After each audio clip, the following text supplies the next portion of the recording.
We're now moving on to the third part of that circle of coaching awesomeness. So we started off with demonstrate and explain correctly. We now then moved on to observation. We're observing a fault. The correct biomechanical model is here. What the person is doing is here. The gap here is the fault. Then we move around to feedback. So what kind of feedback are we going to give that person to improve? So you saw my poor effort at long jump, and you've already written down what feedback you would have given me. And then from that feedback, we would then go back into a feedback loop, if you like, and it becomes hopefully a virtuous circle of improvement. Now, what kind of feedbacks are there? They are often referred to as V, A, and K. These are written down so you don't need to take notes. Visual feedback. You demonstrate to someone what they're doing. For example, if I want you to close your hand, I would do that. I'm not saying anything because that is visual feedback. I'm demonstrating something to you. Now, the next form of feedback, A, auditory feedback. Auditory, what you hear with your ears. An example of this kind of feedback would be close your hand. The next form of feedback, K, kinesthetic feedback, is feedback by touch or movement or feel. So the best example that I can give you of kinesthetic feedback doesn't involve closing your hand, although we could use an example of kinesthetic feedback where I close your hand for you like this by closing it and putting it in the correct position. We'll cover this later, but I think a far better example of kinesthetic feedback is this. In this example, I have a bad knee.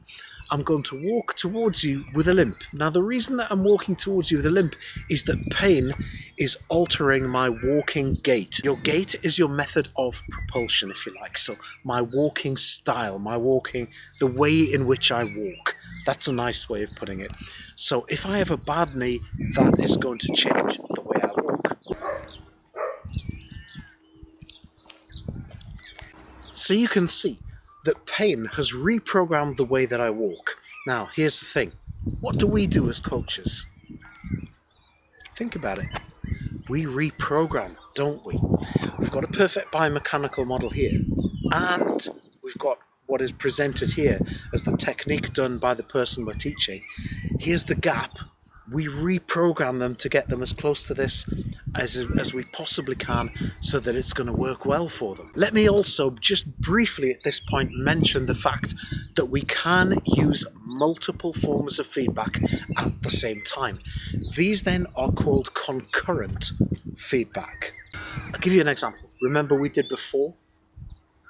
And then I said close your hand. If I now say close your hand, two forms of feedback at the same time. If I say close your hand and do that and squeeze it together like that, that's three forms of feedback that I am using at one time. That is perfectly okay to do so. Later on, what we've got to do is we've got to identify which method works best for an individual. So doing them all at once doesn't always help us. Sometimes it's easier to break them down, see what works for an individual person, and then we work with that individual as an individual. It's often referred to as an athlete-centered approach or as a sports person-centered approach. I, the coach, you, the coach, you're not the center. It's the athlete. We adapt our style to work with their style for their benefit. And that would mean that if I have 20 athletes in a group, I may coach them all differently. The purpose of offering feedback is to get them from the point that they're making a fault to the point that they're as close to the biomechanical model as we want in the minimum number of attempts. Because if we're creating a fault takes longer to correct than it does to do it right in the first place. I'd like to make a suggestion. If you are working with one single person, it becomes relatively easy to understand what works well for that person. I still would write it down just as a reminder to yourself, because sometimes it can be difficult to always work to their strengths, not your own. If you are coaching a group of people, and by a group I mean more than one, then it's imperative that you write it down. So person A prefers this method of feedback, person B prefers this method of feedback, person C prefers a method of these two combined or all three combined.